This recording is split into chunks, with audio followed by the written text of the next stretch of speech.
On your Thursday episode of Locked On Raptors, Michael Pina of The Ringer is here to tell you why it's okay to believe in your 2025-26 Toronto Raptors.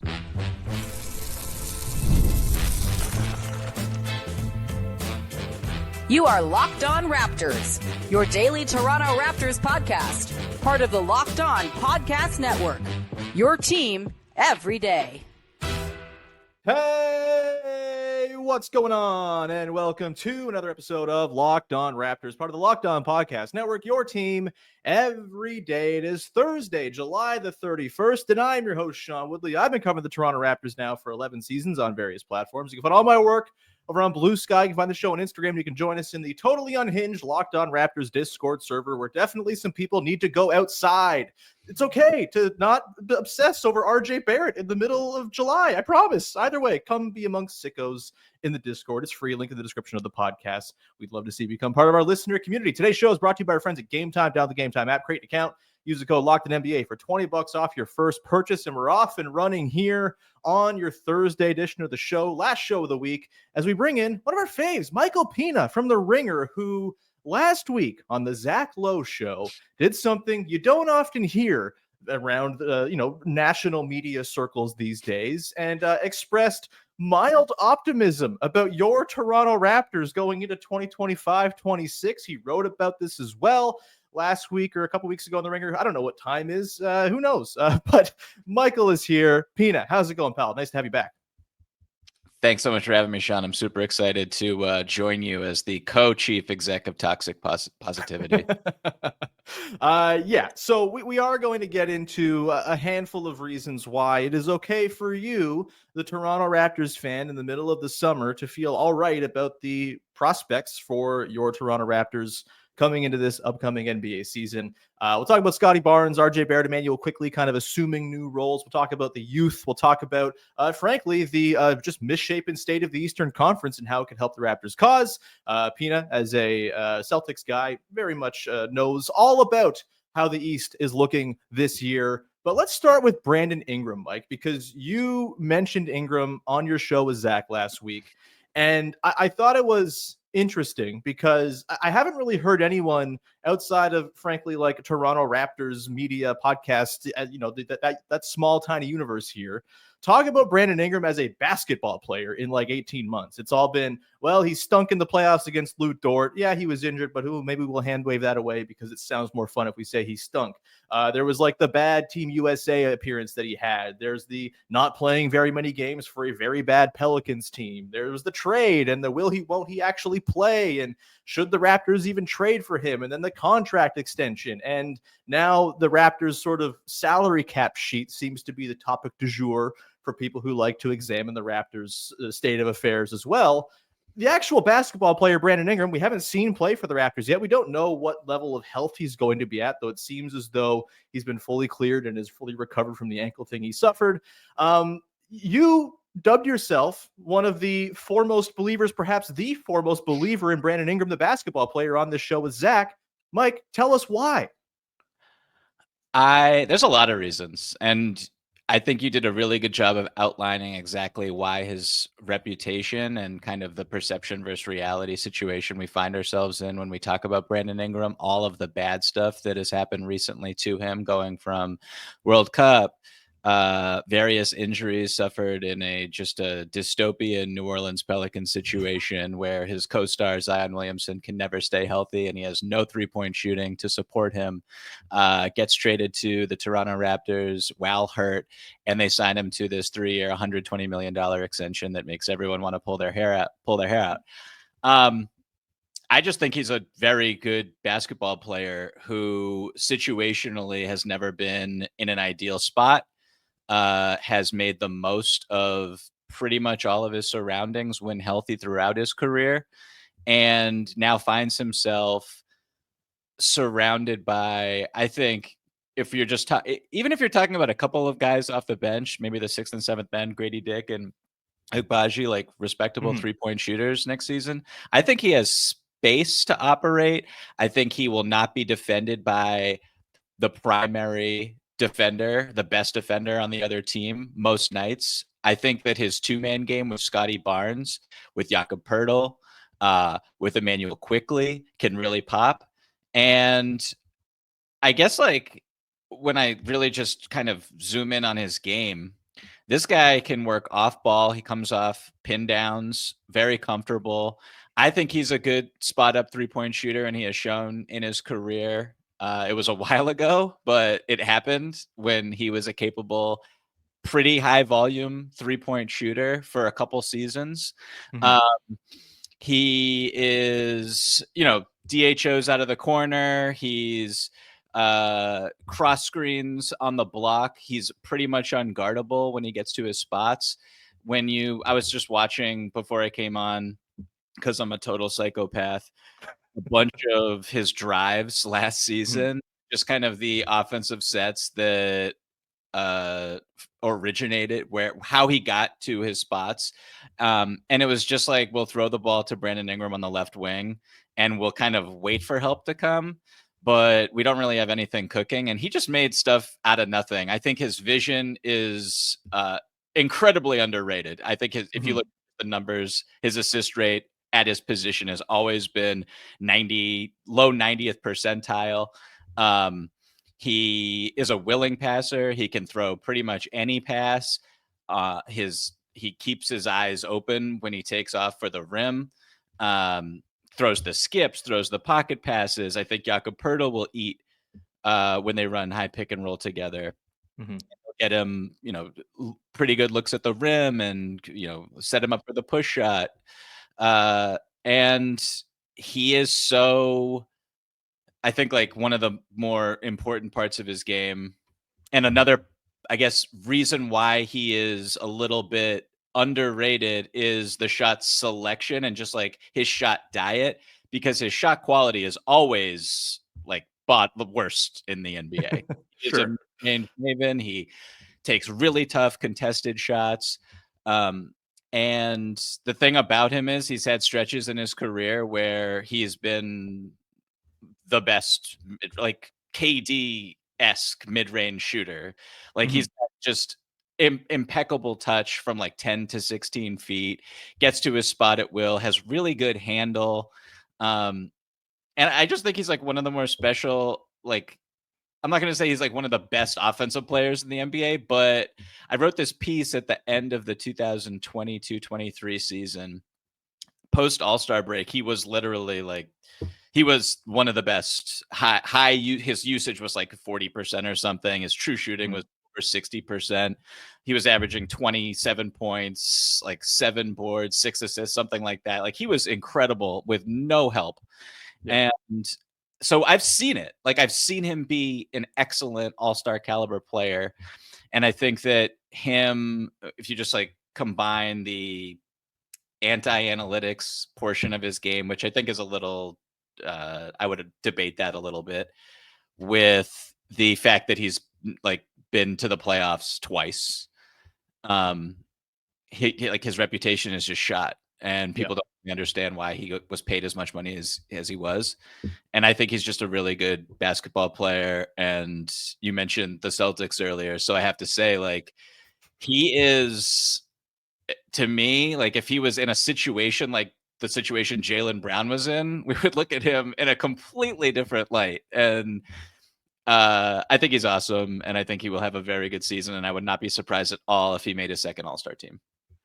Yeah, I think all very well laid out. I think, to sort of go on the anti-analytics of his game a little bit too. I mean, that, honestly, like, it's kind of a thing the Raptors could use. They're a team that gets a ton of looks at the rim. They're a team that ranks, since Darko Rajakovic came in, very highly in overall shot quality. They just never make the shots they take. They don't really take mid-range shots because they don't really have anyone you feel comfortable taking those types of looks. And so their offense is very much geared toward, all right, we're just going to try to like funnel everything towards the rim, make this as easy as possible for everybody. And yet they've still had a hard time converting.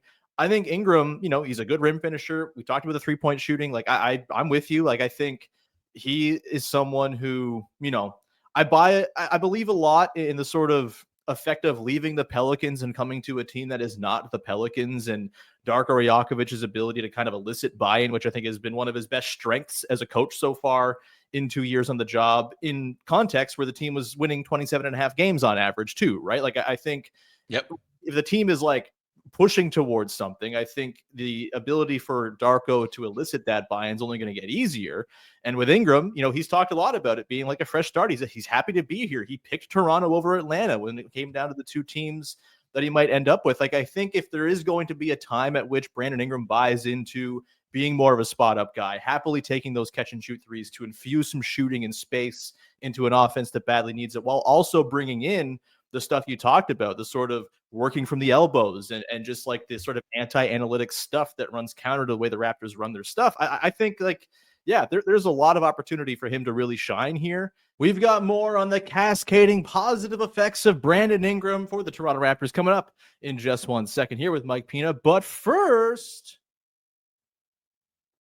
today's show is brought to you by Game Time. We've all been there, logging on early and waiting forever for concert tickets to go on sale, only to lose your spot for a show you've been dying to see. Live music should be about making memories, not dealing with the stress of ticket shopping. That's where Game Time comes in. Game Time makes getting concert tickets faster and easier than ever. Prices actually drop as it gets closer to showtime, and you can save up to 60% off with their killer last-minute deals. One of the last shows I went to prior to going off on paternity leave was MJ Lenderman over at the Danforth Music Hall. It was awesome, and I got those tickets on Game Time for very cheap because they're great for getting concert tickets. Of course, if you're a baseball fan, you can get your Blue Jays tickets as they return to the Dome this weekend as well, post-deadline. All there for you to go check out. Take the guesswork out of buying tickets for concerts and shows and sports with Game Time. Download the Game Time app, create an account, use the code LOCKEDNBA for $20 off your first purchase. Terms apply. Again, create an account, redeem the code LOCKEDONNBA for $20 off.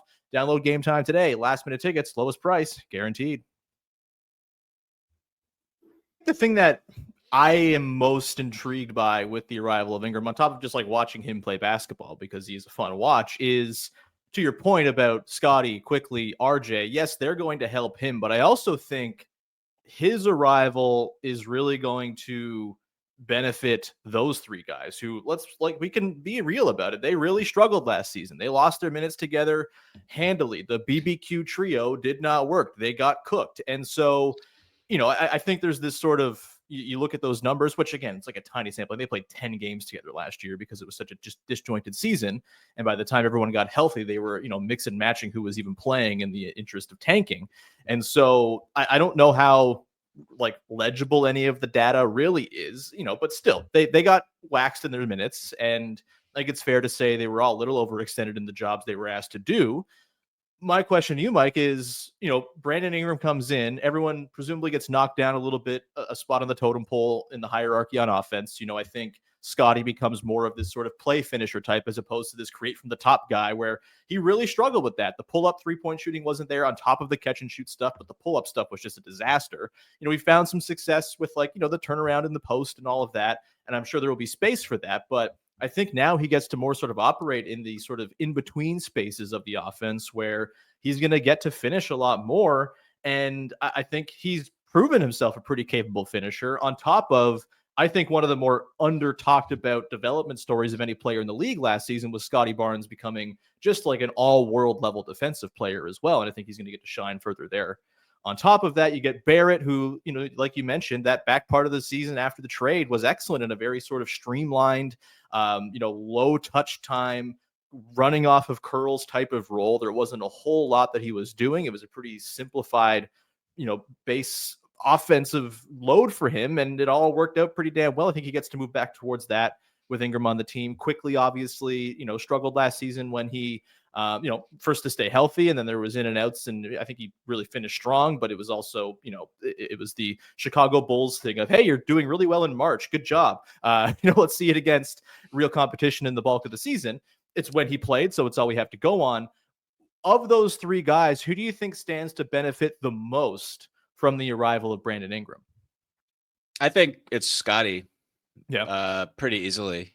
You nailed it with just the responsibility he had on his shoulders that was perhaps a little unfair. I mean, you watch some of those clips, like his pick and rolls last year, and just like how defenses treated Toronto, which was like one of the worst and lowest 3-point shooting teams in terms of rate and accuracy. And there was no need to be on the perimeter. You could help aggressively, be in the paint. And I thought he did a decent job based in the circumstances. And like, you watch some of the shots he took and you're kind of just like, I get it. Like, what was the other option here? Some of them were forced. Absolutely. Some of them were very difficult. And it's also just like you were saying, I don't know in a season like that, what is to be gleamed as real and what is to be gleamed as, just a product of the circumstance. Bad team noise. Yes, 100%.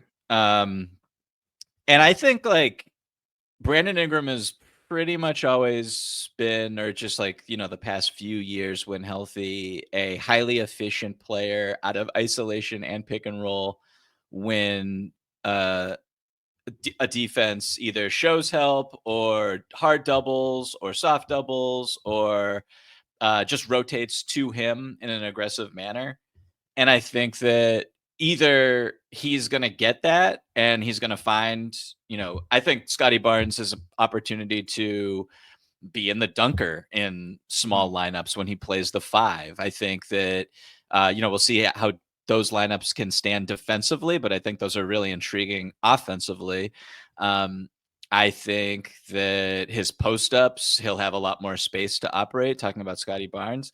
I think when Brandon Ingram has the ball and he isolates and he's got room to do stuff, like he's been someone who's like, his strides with his legs have been like Giannis-like. It's like a blasphemous statement, but it's true when you watch him. Like he can get by pretty much anyone because his legs are his like waist is like, it's like where his rib cage should be.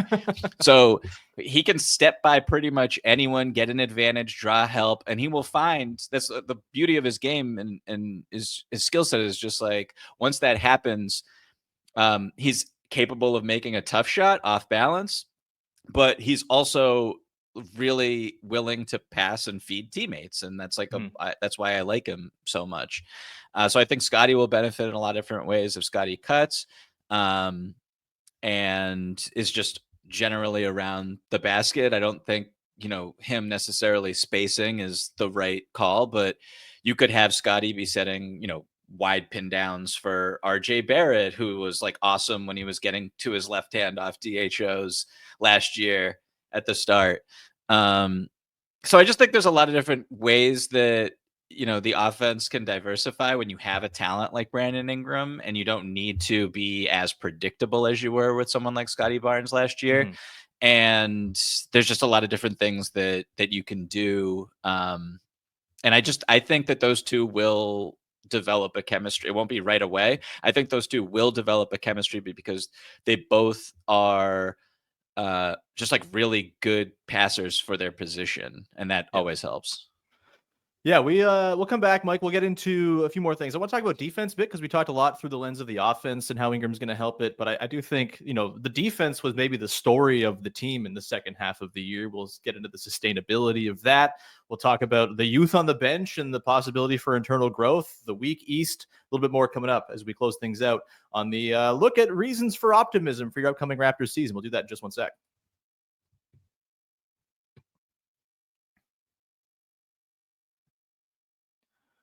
All right, continuing the look at the case for optimism for the 2025-26 Toronto Raptors with Michael Pina of The Ringer. Mike, defensively, last year, basically in any minutes where Scottie Barnes and Jakob Poeltl played together, the Raptors were an excellent defensive team. I believe they graded out at what would have been the second or third best defensive rating over the course of the full season at about 2,000 possessions together. And this was with, let's be real, a lot of very bad defenders around them. Immanuel Quickley obviously wasn't around for the first half of the year, and I think took a little bit of time to kind of get acclimated to the Raptors' very high pickup point, annoying brand of defense. I think RJ Barrett, you can make a case, as one of the worst defensive starters in the NBA at this point. Gradey Dick was playing heavy minutes. We know his defensive liabilities, and they obviously were rolling out 4 rookies heavily last year. Rookies are bad at defense for the most part, even when they're good at defense, like Jamal Shed.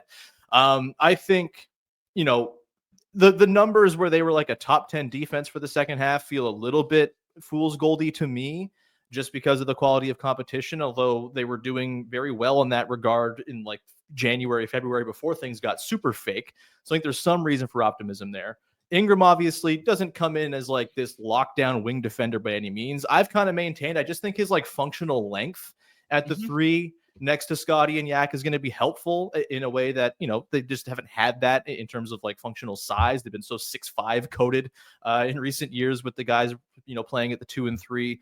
If you had to sort of put just a guess on it, where what unit finishes higher in the league rankings for the Raptors, offense or defense? And I guess sort of what do you think is the upside for either? Yeah, it's a really good question. I think Brandon Ingram is he's got the physical tools to be an above average defensive player in a lot of, his time with the New Orleans Pelicans. I don't think that there was like a ton of, I guess, motivation to play up to his, I guess, try as hard as he probably should have. And then also he had someone like Herb Jones on the court with him a ton. Just like questionable lineups. And it was we're talking about just like really hard to gauge this sort of stuff. I think he can be a pretty good defensive player. You mentioned Scottie Barnes, Jakob Poeltl. Those are above average defensive players and really solid at their position. Immanuel Quickley, when healthy, is and has been pretty awesome and tenacious and annoying on the defensive end. Yeah, I guess to answer your question, it's like I think I'm more optimistic about I think I'm more optimistic about the offense, actually. Sure. Partially because it was so bad last year. And I just think you get someone like Brandon Ingram to improve that side of the ball, like primarily. I think that, and I think he will. And there's like a compounding effect of having 5 pretty good offensive players all playing together, right? 100%. I hope this isn't another like blasphemous comparison. I don't think it is, but bring it on. When you have I was covering the NBA Finals last year, and Rick Carlisle constantly preached like the importance of having lineups. People would praise Tyrese Halliburton, and he was unbelievable, but Rick Carlisle would constantly talk about the benefit of having lineups that had like 3-4 capable ball handlers. You could run pick and roll. You could grab and go off a defensive rebound. It was just like this unpredictability that really made it, creating mismatches all over the floor constantly.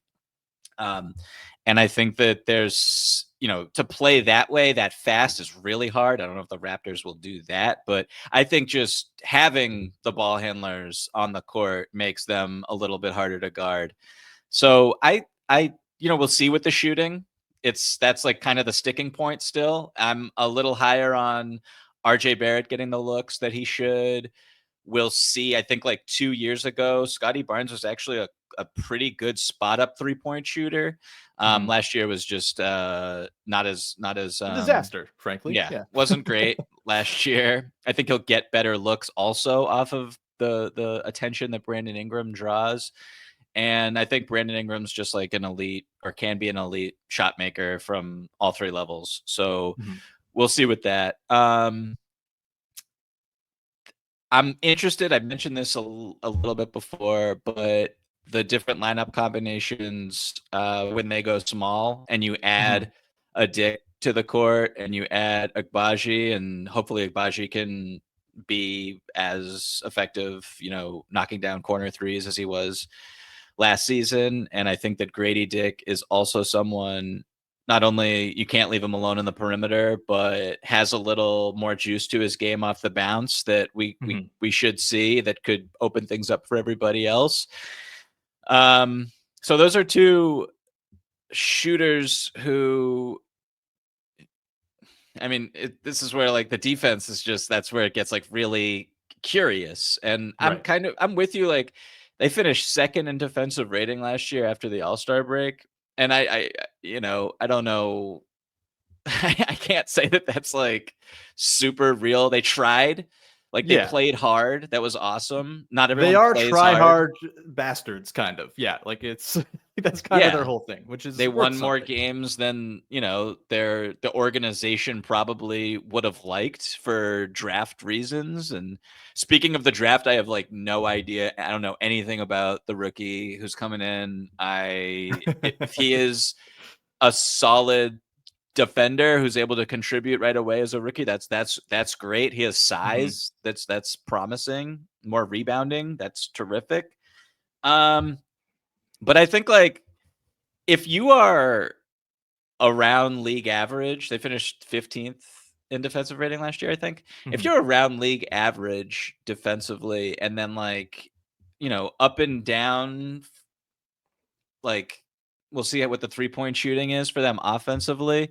But if you're right around like 12 to 15 to 16 offensively in the East, you're like, it's a playoff team. You're gonna win a lot of games. Like if you're steady and average, like that's where you want to be. And I think like your ceiling in your best case scenario is Brandon Ingram's an all-star, Scottie Barnes is an all-star, Immanuel Quickley looks, he's shooting 42% from three, and RJ Barrett has, he's shooting 38 or 39% from three, and his assist rate is still high, and he's actually able to like carry the offense for stretches when Ingram and Barnes are on the bench. Like those are your best case scenarios. And then we'll see what happens with the second unit and the steps that kind of the younger players who are more unproven and have upside, what they're able to offer. But I've mostly been focusing on the starters, and that's maybe the reason why I'm going to be wrong about the Toronto Raptors. I don't know, but I'm bullish on they intrigue me, and I'm bullish because of the impact that Ingram can have offensively. And then the last thing I'll say real quick is when you have capable offense that is organized and efficient and just, allows you to get back in transition and doesn't turn the ball over, that it helps your defense. So all these things are connected. And I think that that part of it should help them defensively.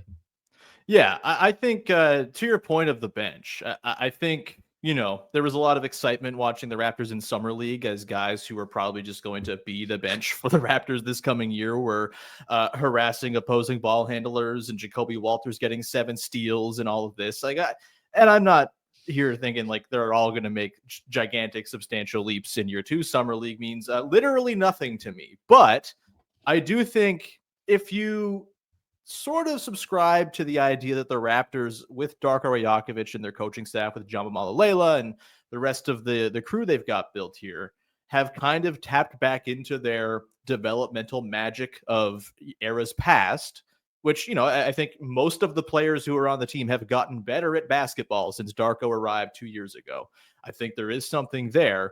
I think you can safely pencil in at least like a couple of those guys kind of making meaningful leaps and kind of popping off the bench and this is, we've talked about it, this is not going to be a team that just like runs hockey changes like the 2017-18 Raptors did, where you had the bench mob and it was like this once in a generation killer 5-man bench look. They're going to stagger heavily with the starters that we've talked about, who, we've gotten into it a little bit. The fit's not maybe the cleanest or most obvious between the starters, and they will stagger quite a bit, I think.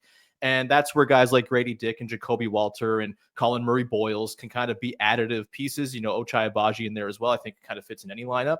And I think that's where the sort of strength of the team can be found. And I think if you have 2 or 3 of those younger dudes kind of pop just in like they're really reliable 7th and 8th men types of ways, I think that helps kind of clean up the concern regarding the salary structure of this team, because all of a sudden you've got some youthful dudes on rookie contracts giving meaningful contributions.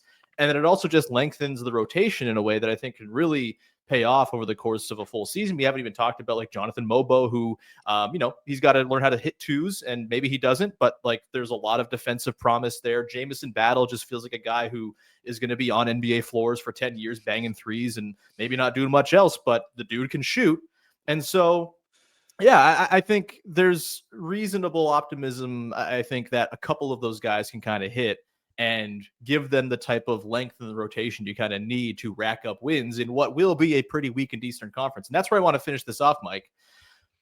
Just a straight up question for you. What heights within the East standings would the Raptors have to reach in order to leave you shocked at season's end? Would you be shocked if they were fourth? Would you be shocked if they were top six? Would you be shocked if they finished in the top three in record in the Eastern Conference? At what point would you say, oh, wow, that is well beyond my wildest expectations for what this team can do? Okay, I'm going to look at my tiers list that I had. The East is just so bad. I had them. We need to normalize saying, by the way, instead of tiers when we're ranking the East, it's TEARS, just because of how sad it is. Anyway, carry on. Fair. So I had them in this class when I did a podcast with Zach called The Middle Class with a Puncher's Chance. And I had the Pistons, Heat, 76ers, and Raptors. And I think the Pistons are like, they're going to be really good, and they're kind of in a different class maybe than the Raptors. I would be a little surprised if the Raptors finished above them.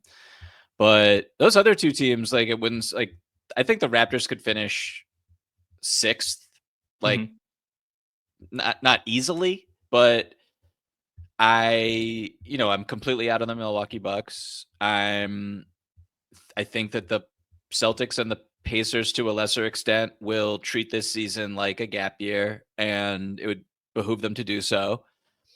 The Hawks are this wild card that I don't think that they will be bad. I don't think that there's a scenario where they're bad in the regular season. I think that adding as much 3-point shooting as they did was really smart, and they could be extremely dangerous. But they're just this wild card, and so I'm not 100% sure what that is. So, and then I think like the top three are maybe not set in stone, but I would be a little surprised if Magic, Cavs, Knicks were not top three at the end of the regular season. So like fourth would be, I think, technically possible. But I would not bet money on that. I would say like top of the play-in is the expectation. And my expectation. And a 6 seed is definitely like in the cards, and something that, in the last, because you know how it is, like the last 2-3 weeks of the regular season, the last few years, like the games have merely mattered in that morass of the standings in both conferences, where teams are, their 2 losses are separating the 3rd seed from the 10th seed or whatever. So I think that they'll be in there and just competing for a top 6 seed, like an actual playoff spot, I think is realistic. Yeah, I mean, we saw it the last time they made the playoffs, right? Back in 2022. God, it's so long. When they went on that run and ended up being the 5th seed against the Sixers, despite, not really seeming like that quality of team until they went on a heater in the last 30 games.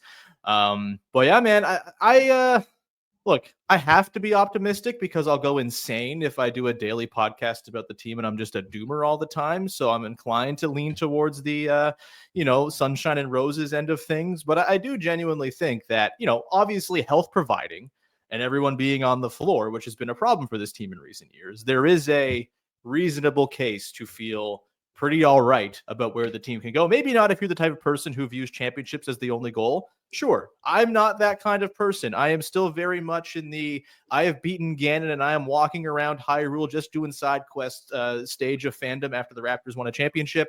I am very all right with just watching some cool, fun basketball after 5 years of watching very little of it. And I think that's very much possible and maybe even likely for the Raptors this coming season. Also likely is Mike Pina, offering very good stuff over at The Ringer. Mike, thanks so much for coming on the show, man. It was great to have you. Anything you want to promote for the good people out there? No, Sean, thank you so much for having me. I'm taking it easy right now. The last time I said that on a podcast, my editor hit me up almost immediately and asked for a story. So I know I just jinxed myself, but trying to take it easy and relaxing for the next few weeks at least.